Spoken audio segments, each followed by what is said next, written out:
Coaching changes continue for Florida State, repurposing, new names in, new names elevated. We're talking about that here on Warchant TV. He's Ira Schafel, managing editor of Warchant.com. My name is Tom Lang, and today the newest note, Ira, is that John Papuchis, Florida State defensive ends coach and special teams coordinator, now is going to be moving, at least when the defense is on the field, to be coaching linebackers, and he's going to have some help from a familiar face. We'll talk about that in a minute. But we weren't sure if Coach Papuchis was going to be retained. Now we have our answer as Florida State releases that information Friday evening. Yeah, they had a lot of options, and we trying to put together the jigsaw puzzle of how this was all going to fit. Mike Norvell already has brought in 6 new assistant coaches, 2 coordinators, an offensive and defensive coordinators, and then 2 position coaches underneath them from their former schools. You had that 6-pack of new coaches, and then it was we're just trying to figure out exactly how things were going to play out. Obviously, Odell Hagen's moving off the field. John Papuchis had been coaching defensive ends. Odell was the defensive tackles coach. But now you go to a 3-man front, and Terrence Knighton can coach basically the entire defensive line by himself. He'll probably have an analyst or an assistant coach as well. And then the question was, like you said, does John Papuchis move to linebackers? We always thought that might be an option because he has coached that position in the past. Or new defensive coordinator Tony White has coached linebackers in the past, so that was an option. So we're trying to figure out exactly how it would all play out. And as you said, Coach Norvell announced today, Papuchis is staying. He'll move to linebackers. There's also a couple other moves as well. Right, and Ernie Sims, a beloved name in Tallahassee circles and Florida State circles. People have been asking on the chat, Ira, I can tell you from when we do the Smash together or a JCS or post-game show, what about Ernie Sims coaching linebackers? What about Ernie Sims elevating in his status from analyst to on-field coach? That had been uttered the moment that Florida State had fired in season the coordinators when talking about reshuffling. Heck, I think people even before the firings happened wondered, will Ernie get a chance on the field?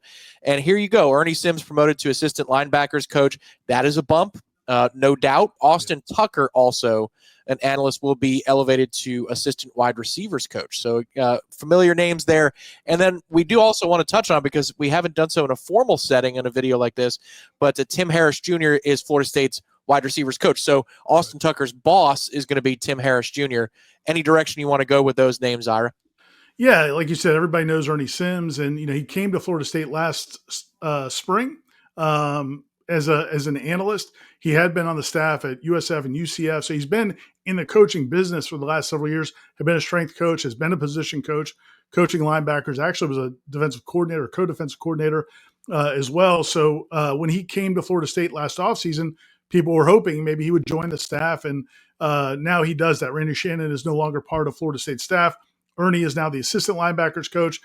He's worked with John Papuchis for the last year, basically, on the staff together, so that should work well. And then, as you said, Austin Tucker has been on the staff since Mike Norvell came here. He actually was an on-field coach at Memphis. I think he might have coached tight ends, took an analyst role to come to Florida State, kind of betting on the opportunity to come to Florida State and maybe at some point getting moved on the field. Now with the NCAA changes, and you can have basically as many assistant coaches as you want to have, Florida State's really taking advantage of that. Austin Tucker moves from an analyst to assistant receivers coach to work with Tim Harris Jr., as you said, who was hired this week. And Tim Harris Jr. will be passing game coordinator and receivers coach. So it'll be good for him to have some help with the day-to-day, just like John Papuchis is staying on as special teams coordinator. So Ernie Sims will really be a big benefit to John Papuchis because he has to split his role too. It's going to be really interesting to see how the practices are conducted, because while Mike Norvell and Gus Malzahn and Herb Hands and others have connections, they've worked together in Tulsa, and obviously, I'm sure that they're on the short list of somebody's texting or calling in the community. It's like if you call a colleague that you work with somewhere else, just for their wisdom. That's all well and good, Ira, but you're taking Gus Malzahn's operation, boom, and you're plugging it in on the offense. You're taking Tony White's operation, boom, and you're plugging it in on defense, where they have multiple assistants that they've worked with before. It's going to look different out there day-to-day in practice. How could it not? Yeah, and I think that is going to be one of the really interesting subplots to this whole season that you and I will be watching in practice, and we'll see the results of it on the field, ultimately, how it all works out. But yeah, you bring in basically 3 coaches like a pod together on each side of the ball who are very familiar with each other, have worked together closely in the past. And then on offense, right now, David Johnson's the running backs coach. Chris Thompson's the tight ends coach. Those appear to be the only holdovers at the current time. We don't know that that's set 100% in stone. There's no with Tony Tokarz, Oh, I'm perhaps. sorry. Yes, and Tony Tokarz. You have those three that are still. I'm sorry, Tony. I still love you.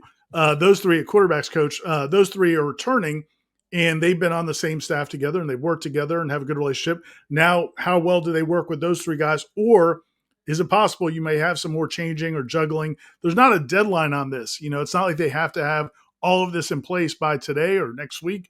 So it could be a situation where Mike Norvell evaluates and sees how guys are working together over the next few weeks or month or leading into spring practice. Defensively, the holdovers right now are, John Papuchis obviously is staying, and Patrick Surtain is staying, but now they're working with Coach Knighton on the defensive line, new defensive coordinator, new safeties coach, Evan Cooper. So it's going to be interesting to see how all that kind of comes together, and that's going to how well those guys work together.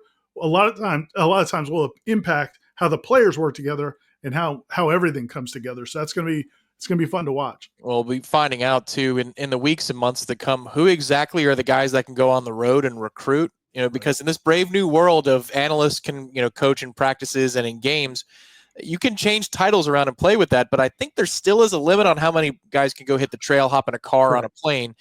So I don't know if that means that Ernie Sims and Austin Tucker are at that level or not, but we're going to sift through all of that. Yeah, and the one thing on that note, the one thing I did want to bring up on that note, because people have been asking about it on Tribal Council, had a good conversation about that today on Tribal Council. If you're not a Warchant subscriber, go hop on in, start your free trial, and you take part in these conversations. But yeah, I was explaining today that our understanding is Gus Malzahn's not going to be one of the 10 that goes on the road.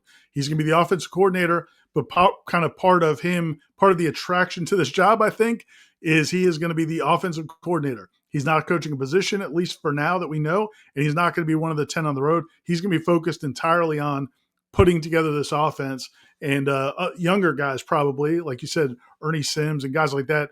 So you may have 6 guys on the defensive side who can go on the road or something. They'll play with it. But yeah, that is a big part of it. There's a distinction now. You have 10 assistant coaches that can go on the road, but it doesn't have to be the 10 biggest coaches on your staff. Average of 2.0 to just 2, Tom. $2 million a year to be the offensive coordinator and not hit the road. Good work if you can get it, Ira. Hey, I think it's part of how you get a guy to step away from a job where he was getting paid $4 million a year to be a head coach. Yep. I think that's part of what made this job attractive to him. I don't know that for sure. I haven't asked Gus Malzahn that, but I have a feeling how many times he talked about being an old school coach at that press conference and not loving dealing with agents and all of the new landscape. I'm guessing that might have been part of the inducement. We all really like each other behind the scenes. And real quick, sorry, last thing. That doesn't mean he can't recruit. And that was the discussion on the Tribal Council. Doesn't mean he can't recruit and won't be a huge part of recruiting. I think you see that already with Thomas Castellanos coming in as quarterback. It's a guy that played for him before. He'll be a huge part of the recruiting process. It's just going to be by phone, FaceTime, Zoom. And then when players come to campus, it just means he won't be going out and visiting the high schools. Just want to clarify that. Yeah, no hopping on planes, no jet lag, no tightening up the tailbone from sitting in a car for hours on end. I'm going to continue with the promo read. Let's see here. How did I do it? We all like each other a lot here on staff, but in December, I think we're getting tired of each other in the best way. There's a lot of text chains going between the portal and recruiting and team and coaching, email chains. It's a very busy time. That's why you want to join us right now. Look under your couch cushion. Can you find $1? I bet you can. Look in that drawer. You know, the one with the keys in it, the ones that you never use anymore? I bet there's a quarter there too. Find yourself $1. Give yourself 7 days of access to warchant.com. Let us earn your business, because after that, it's half off an annual subscription. So go to warchant.com. No promo code needed. Just choose the annual membership, and there you go. $1 for 7 days. Stuff's going to be flying left and right. We're going to keep you up to date here on Warchant TV. So hit the thumbs up underneath. Subscribe to the channel. It's absolutely free. Get more of Ira, me, and everybody on staff here very shortly on Warchant TV.